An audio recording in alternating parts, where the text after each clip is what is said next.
Right before COVID hit, a guy that I grew up with, he called me. He had been chasing me all through the latter part of 2019, saying, man, I had a vision. God got something for you, but you got to read this book. He was talking about the Bible. Yeah. And I ran from that dude for a couple months. Sure. But that's my brother, and I love him. And he was so insistent. And I sat down with him and started reading the Bible.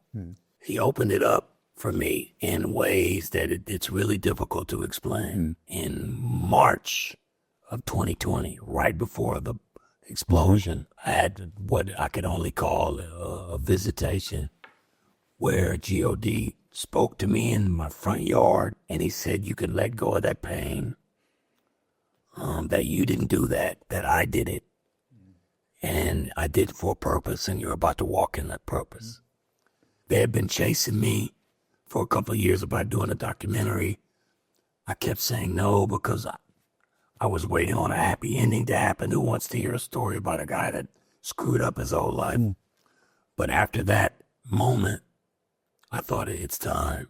And I started making calls. I didn't have any money. So I started making calls to people that I thought would support it. The first guy I called is a friend of mine from Chicago. I said, I think I'm ready to do a documentary. He said, what do you think it'll cost? I said, I don't know, maybe 800, 900,000. He said, let's do it. Well, first guy. Yeah. Call a director. This is at the beginning of COVID. Yeah. Nobody's supposed to want to do anything right now. It's locked down and people are afraid. But every single person that I called and said, I'm ready, they said, let's go. Yeah. So I got the film done for a lot cheaper because nobody was working. Right. And it took 2 years of chronologically going through my story here in Dallas and putting a light on this city in a way that hadn't been up to that point. And it was at the end of that film, shooting in West Dallas in the projects where I was born, talking to a bunch of kids that gave me the feeling that I wanted to get back in that way. So the school, I hadn't even thought about a school up until that point. But doing that scene made me think I wanted to get back to these kids. And maybe a year later, Chris and I met. I sold him my vision. Actually, I sold it to the Dallas Regional Chamber first. And they introduced me to Chris. They said, this is Doc. He has an amazing story. He has an amazing vision. We think you guys would be great together. They introduced Chris and I almost 2 years ago. And we started building. And I mean, it's happened so fast. It's so quick. We raised almost $1 million in the first 2 or 3 months of unveiling what we wanted to do. I got a call from Yale University saying, we love what you're doing. We'd like you to speak. I went and spoke. The dean of the Tisch School of Business was in the audience. She said, I'm amazed at what you're doing. Would you come to NYU and speak? And then then Howard University heard.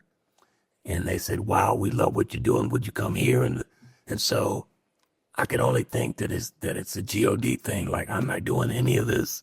I'm just walking the path that was meant for me.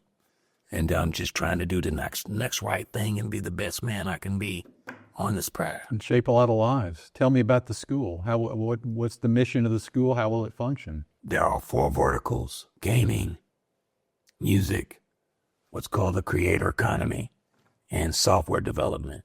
Both Chris and I feel like these are the jobs of tomorrow, and it's actually where the kids live today. So I get to go meet them where they are. I get to take them to Dude Perfect or some of the facilities out in Frisco that are doing the work that's involved in the creator economy. There are kids in Frisco that are making millions of dollars playing video games and marketing their audiences to these brands. The kids that come from where I'm coming at have no clue about any of that, you know? And so I'm introducing them to a new way of thinking. And like I said, the verticals are gaming, game design, game development, graphic design, music, TV and film, the creator economy, those kind of brand sort of associated missions, and software development. Those are the jobs of tomorrow.